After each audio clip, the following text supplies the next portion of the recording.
बस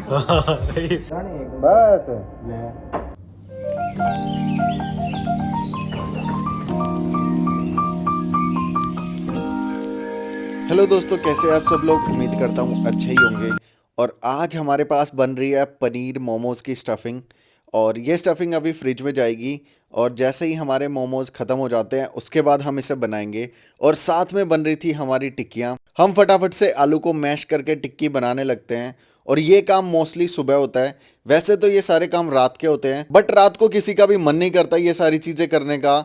इसीलिए ये लोग तब स्टार्ट करते हैं इन कामों को जब बिल्कुल सारी चीजें एंड अप होने वाली होती हैं। और सच्ची बताऊं तो किचन में आजकल बहुत सारी चीजें चल रही हैं, जैसे कि हम अभी पिज्जा को लेके कंफ्यूज हैं। पिज्जा को मेन्यू में रखे रहने दें या फिर इसे बंद करें, क्योंकि हम डो वाला पिज़्ज़ा नहीं बनाते। नॉर्मल जो मार्केट में बेस मिलता है वो वाला पिज़्ज़ा बनाते हैं और उसमें ऑब्वियसली थोड़ी सी प्रॉब्लम होती है। कस्टमर जितने भी हमारे मोमोज, बर्गर, फ्राइज, बाकी चीज़ों को पसंद करते हैं, पिज़्ज़ा उस लेवल का नहीं पहुंच पा रहा, तो उसको भी थोड़ा ठीक करना ज़रूरी है। बाकी हमारे मोमोज तो बहुत ही अच्छे बन रहे हैं एंड कस्टमर के रिव्यूज भी काफ़ी अच्छे आ रहे हैं। इवन कल तो एक सीन हुआ, एक हमारे कस्टमर हैं एंड उनका खुद का भी रेस्टोरेंट है, तो वो हमारे पास वैसे नॉर्मली बर्गर खाने आते थे एंड उन्होंने गलती से मखनी ग्रेवी पनीर मोमो ट्राई कर लिए।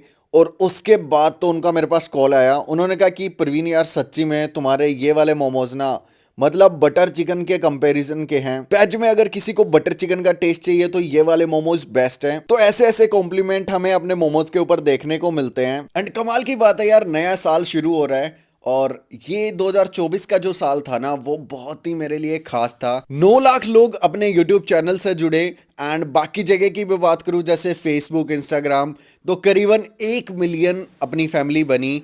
और यार 10 लाख लोग बहुत ज्यादा होते हैं, मैं कभी सपने में भी नहीं सोच सकता था 10 लाख लोग हमें सब्सक्राइब करेंगे अलग अलग प्लेटफॉर्म्स के ऊपर। एंड हमने 2023 में अपना किचन जो है वो घर से स्टार्ट किया था, बट उसको हम 2024 में कमर्शियली लेके गए और अलग से किचन सेटअप किया, पूरा कैफे बनाया। तो हमारे लिए ये बहुत बड़ी खुशी की बात थी। तो एक तरह से कह सकते हैं कि 2024 जो है वो सीखने का साल था और कुछ ना कुछ स्टार्ट करने का साल था।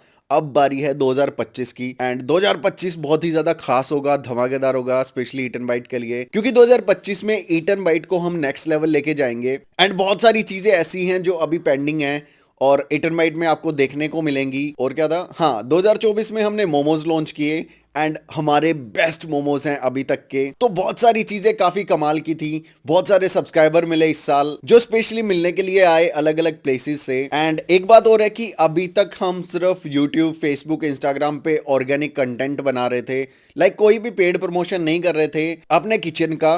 बट अभी हम पेड प्रमोशन के ऊपर भी ध्यान देंगे, वो चीजें भी आपको देखने को मिलेंगी कि एक बिजनेस पॉइंट से कैसे प्रमोशन किया जाता है। क्योंकि हो क्या रहा था कि अभी तक जितने भी अपने सब्सक्राइबर्स हैं ना उन तक वीडियो पहुंच रहे थे, वो आके टेस्ट कर रहे थे। बट ऑर्गेनिक कंटेंट का सबसे बड़ा प्रॉब्लम यही होता है कि वो स्पेसिफिक एक जगह को टारगेट नहीं करता, वो पूरे इंडिया में या पूरे वर्ल्ड में कुछ लोगों को टारगेट करता है और सब तक हमारा खाना पहुंचाना बहुत ही ज्यादा मुश्किल होता है। तो अभी हम चाहते हैं कि हमारे शहर का जो एरिया है ना 4-5 किलोमीटर का, वहां पे हम अपने मोमोज, बर्गर, पिज्जा सारी चीजों को प्रमोट करें ताकि उन सब लोगों को वो टेस्ट मिले। एंड 2025 में आई एम डैम श्योर हम एक फ्रेंचाइजी जरूर ओपन करके रहेंगे। ये मेरा सबसे बड़ा गोल है कि 2025 के एंड तक हमारी एक फ्रेंचाइजी जरूर होगी। मैं ये नहीं कह रहा कि वो कौन सी सिटी में हो सकती है, बट ट्राई करेंगे कि दिल्ली, गुड़गांव को कैप्चर करें, क्योंकि यहां से ना बहुत ज्यादा डिमांड आती है कि यार हमें आपका बर्गर, पिज्जा ट्राई करना है। एंड एक और खास चीज हुई कि लाइक 2024 में आयुष सप्रा आए थे हमारे किचन पर हमारा फूड ट्राई करने के लिए। एंड उन्होंने जो रिव्यू दिया ना, मतलब बहुत ही कमाल का रिव्यू था एंड उनको हमारा खाना बहुत ही ज्यादा पसंद आया। एंड दूसरी चीज, द अर्बन गाइड करके यूट्यूब चैनल है, उन्होंने भी गुड़गांव हमारा खाना मंगवाया स्पेशली ऑर्डर करके। उन्होंने भी हमें 10 में से 8 स्टार रेटिंग दी। टिक्की को तो उन्होंने लाजवाब बताया। तो ये सारी अचीवमेंट्स हुई 2024 में। हाँ, साथ में यूट्यूब ने भी हमें इनवाइट किया, तो गूगल ऑफिस जाना हुआ, ये भी एक बहुत बड़ा ड्रीम था। तन्नू को जोश चौक पे बुलाया गया। भाई साहब क्या क्या कमाल की चीजें हुई है, मतलब मैं अभी ये सारी चीजें बता रहा हूँ ना आप लोगों को, मेरे को इतनी ज्यादा खुशी हो रही है और ये सारी चीजें हुई हैं सिर्फ आप लोगों के प्यार की वजह से। तो अभी यहाँ पर अपनी टिक्की के लिए आलू मैश किया जा रहा है और ये काम आज मैं ही कर रहा था क्योंकि सब लोग अपने अपने काम में बिजी थे एंड सबको चीजें तभी दिखती हैं जब बिल्कुल स्टॉक आउट होने वाला होता है। अभी हमारे स्टॉक में 20-25 टिक्की पड़ी हुई थी। ये तो अच्छा हुआ आज मैं टाइम पर पहुंच गया और फटाफट से हमने सारा काम शुरू कर दिया, वरना अगर एक बार डिले हो जाता सारा काम, जब कस्टमर्स आ जाते हैं एक पीक टाइम पर, तो उस टाइम पे ना टिक्की बनाना या कुछ भी बनाना बहुत ही ज़्यादा मुश्किल होता है।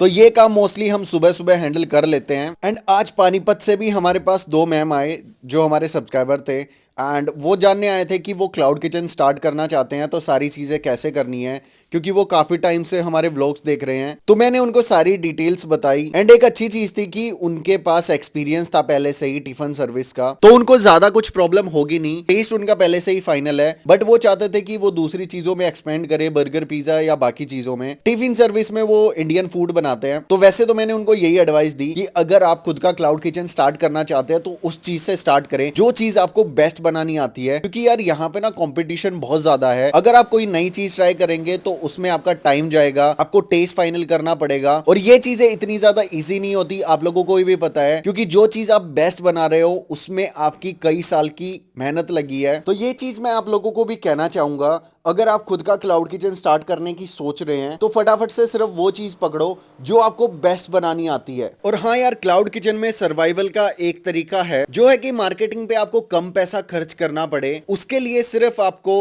YouTube, Facebook, Instagram के ऊपर बहुत सारी वीडियोस बनानी पड़ेंगी, चाहे आप रील्स बनाओ चाहे लॉन्ग व्लॉग्स बनाओ, अपने प्रोडक्ट्स को ज़्यादा से ज़्यादा दिखाओ।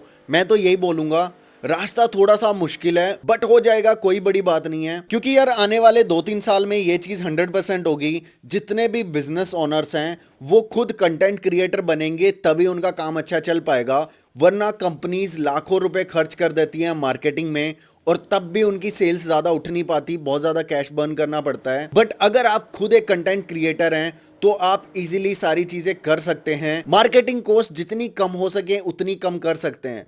2024 की अगर मैं बात करूं तो हमने एक भी पैसा खर्च नहीं किया पेड मार्केटिंग के ऊपर, हार्डली 1-2% किया होगा, वरना हमारी सेल्स पर डे की 10-15 हजार तक टच हुई है एंड वो सारी सेल्स ऑर्गेनिक तरीके से आई है। इस साल हम बजट बना रहे हैं कि हम उन चीजों के ऊपर खर्चा करेंगे ताकि बिजनेस को थोड़ा सा और ज्यादा बूस्ट मिले। तो ये चीज आप जरूर ट्राई कर सकते हैं अगर आप एक क्लाउड किचन ओनर हैं तो। बाकी आज हमारे साथ एक और कमाल की चीज हुई। आज तो हमारे सब्सक्राइबर्स ने अपने पापा को भेजा हमारा फूड ट्राई करने के लिए, तो वो बड़ी दूर से थे, तो सर बड़ी दूर से थे एंड उन्होंने बताया कि मेरे बच्चों ने स्पेशली आपके पास मुझे भेजा है कि आप अगर रोहतक जा रहे हैं तो ईट एंड बाइट का खाना जरूर ट्राई करके आना एंड जो बर्गर आपका बेस्ट है वो आप बना सकते हैं। मैंने कहा आप हमारा रिच मेल्टी चीज बर्गर ट्राई करो, जो हमारा बेस्ट सेलिंग है, हमारे सब्सक्राइबर्स को बहुत ज्यादा पसंद आता है। उन्होंने वो ट्राई किया एंड जब मैंने उनसे रिव्यू पूछा तो उन्होंने कहा कि यार ये बर्गर ना बहुत ही ज्यादा कमाल का था, मैं अपने बच्चों के लिए भी पैक करवा के लेके जाऊंगा। वो रोहतक किसी काम से आए थे, इसीलिए उनका आना हमारे किचन के ऊपर हुआ। बाकी अच्छा लगता है यार जब बच्चे व्लॉग्स देखते हैं एंड वो अपने पेरेंट्स को फोर्स करते हैं कि जाओ किचन के ऊपर एंड ट्राई करके आओ। बहुत सारे पेरेंट्स मेरे पास आके यही चीज बोलते हैं कि हमारे बच्चे बहुत ज्यादा व्लॉग्स देखते हैं इसीलिए हम आए हैं एंड उनको खाना बहुत ही कमाल का लगता है। और जो एक सेटिस्फेक्शन मिलती है ना, जैसे कि किसी ने अगर पास्ता ट्राई किया एंड उसके बाद पहले तो जो कस्टमर आता है ना नॉर्मली कि हाँ ट्राई कर लेते हैं कैसा होगा देख लेते हैं, एंड जो उनका एक्सप्रेशन होता है ना बाद में वो काफी कमाल का होता है कि यार फाइनली उनको टेस्ट पसंद आया। हम लोग तो कई बार कस्टमर के एक्सप्रेशन ही ढूंढते हैं, कैसा लगा इनको खाना, क्या इनको पसंद आएगा अगर ये फर्स्ट टाइम ट्राई कर रहे हैं तो। एंड बहुत ही कम चांसेस ऐसे हुए हैं जहां पे कस्टमर को खाना पसंद नहीं आया, कुछ ना कुछ गड़बड़ हो गई। बाकी खाने का बिजनेस ना बहुत ही भयंकर बिजनेस है। ऐसा बोला जाता है कि अगर किसी से दुश्मनी निकालनी है तो उसका रेस्टोरेंट ओपन करवा दो या उसे खाने के बिजनेस में घुसा दो, उस बंदे की बर्बादी पक्की है। क्योंकि सबसे बड़ी बात है कि यहाँ पे आपको ना एक टेस्ट मेंटेन करके रखना पड़ता है। जैसे कि आज हमारे साथ एक सीन बना, हमारे पास एक ऑर्डर आया मखनी ग्रेवी मोमोज का एंड वो मोमोज आकाश ने बनाए, शेफ ने नहीं बनाए, क्योंकि अभी आकाश भी सारी चीजें सीख रहा है। तो जैसे ही उसने मोमोज बनाए ना तो उसने ग्रेवी में नमक ज्यादा डाल दिया, जिसकी वजह से बाद में हमने चख के देखा तो हमें पता लगा कि नमक तो ज्यादा है। तो इसका मतलब है कि ग्रेवी में उस टाइम पर टेस्ट मेंटेन नहीं रहा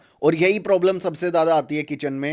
एंड इसी के लिए हम काम करते हैं कि मेरा और जतिन का काम होता है जल्दी से किसी भी चीज की एसओपी बना के उसे सेट करो, ताकि बार बार उसे टेस्ट करने की या उसमें कुछ ना कुछ गड़बड़ होने की प्रॉब्लम हो ही ना। जैसे कि हमने मोमोज में किया, उसको हमने अच्छे से पूरी तरीके से एसओपी बनाकर सेट कर दिया। सारी जितनी भी ग्रेवी थी उसकी एसओपी बना दी कि भाई ये चीजें इतने इतने ग्राम डलेंगी। अगर आप थोड़ी ज्यादा ग्रेवी बनाना चाहते हैं तो फटाफट से मल्टीप्लाई कर लो और उसको हम डाल देते हैं एक्सेल सीट में, ताकि आगे चल के कोई भी प्रॉब्लम ना हो। एंड वही चीज हुई, उसके बाद हमने उसकी एसओपी सेट कर दी जैसे हमारे बर्गर्स की सेट है। पहले हमारे बर्गर में यही प्रॉब्लम होती थी। हाँ, अभी तक हम पास्ता और नूडल्स में एसओपी सेट नहीं कर पाए हैं, क्योंकि नूडल्स ना थोड़े से एक शेफ अगर अच्छे से बनाता है तो उसी का काम सही तरीके से होता है। उसमें नमक मिर्च बाकी सारे जितने भी मसाले हैं शेफ उनको अच्छे से देख सकता है क्वांटिटी वाइज। बाकी हम ट्राई करेंगे कि उसकी भी एसओपी भी अच्छे से बनाएं। एंड सारी चीजें करते करते हमें हो चुकी थी पूरी रात के अराउंड 12 बज चुके थे।